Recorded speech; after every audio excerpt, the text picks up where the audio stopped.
நம்ம தேசிய பறவை மயிலாக இருந்தாலும் நமக்கு விவசாயத்தில் ரொம்பவே தொல்லை கொடுக்குறது மயில் தான். விவசாயம் பண்ணுறவங்களுக்கு தெரியும் மயில் வந்து எவ்வளோ டிஸ்டர்ப் பண்ணுதுன்னு சொல்லி. நம்ம எதாவது விதைச்சிருந்தோம்னா ஃபஸ்ட்டு வந்து மயில் வந்துடும். விளைச்சல் வந்து முளைப்பு வந்ததுக்கப்புறம் மயில் வந்து ரொம்பவே டிஸ்டர்ப் பண்ணும். இப்போ வந்து மயிலோட எண்ணிக்கை ரொம்பவே அதிகமாக இருக்குது. முன்னாடி வந்து அதை வேட்டையாடுறதுக்கு வந்து நரின்னு சொல்லி ஒரு விலங்கு இருந்துச்சு. மயிலோட உணவு சங்கிலியில் வந்து நரியும் வந்துடும். நரி வந்து மயில் அடித்து சாப்பிட்ரும். ஏன்னா வரப்பு ஓரத்தில் வந்து மயில் வந்து முட்டை விட்டு வச்சிருக்கும். ஒரு 5-6 முட்டை வச்சிருக்குன்னா அதை எல்லாத்தையும் நரி வந்து சாப்பிட்டு காலி பண்ணிவிடும்.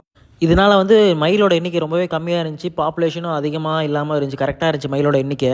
ஒரு கட்டத்துக்கு மேலே என்னாச்சுன்னா மயிலோட எண்ணிக்கை ரொம்பவே அதிகமாச்சு. நம்ம நரி என்ன பண்ணுச்சுன்னா ஊருக்குள்ளே இருக்க கோழி அந்த மாதிரி ஆடு அதெல்லாம் போட்டு சாப்பிட்றதுனால மக்கள் எல்லாமே அதை அடித்து கொண்டுட்டாங்க. நம்ம ஊரில் வந்து நரி இல்லாதனால அப்புறம் மயிலோட எண்ணிக்கை வந்து கிராஜுவலாக இன்க்ரீஸ் ஆகிடுச்சு. உணவு சங்கிலி நம்ம ஸ்கூல்லலாம் படிச்சிருப்போம். அதில் என்ன சொல்லுவாங்கன்னா ஒரு விலங்கு வந்து இன்னொரு விலங்கு கரெக்டான வேட்டையாடி சாப்பிட்டா தான் கரெக்டாக இருக்கும், இல்லைன்னா நமக்கு பின்னாடி தொந்தரவு தான் சொல்லுவாங்க. அது சரியான உதாரணம் வந்து இது. இப்போ ஒரு உதாரணம் சொல்லணும்னா இப்போ மான் வந்து நம்ம ஊரில் ஃபுல்லாக மானாக இருக்குது, சிங்கம் புலி எதுவுமே இல்லைன்னு வச்சுக்கோங்களேன். மானாக இருந்துச்சுன்னா நம்ம ஊர் ஃபுல்லாக வந்து பச்சை பசேர்னு எதுவுமே பார்க்கவே முடியாது. அந்த மானோட எண்ணிக்கை வந்து கட்டுப்பாட்டில் வச்சுக்கிறது வந்து இந்த சிங்கம் புலியெல்லாம் அது கரெக்டான லெவலில் வச்சுக்கும். அதனால் நம்ம உணவு சங்கிலி வந்து சரியான முறையில் பாதுகாக்கணும். தேவையில்லாமல் எந்த உயிரினத்தையும் நம்ம கொல்லவும் கூடாது.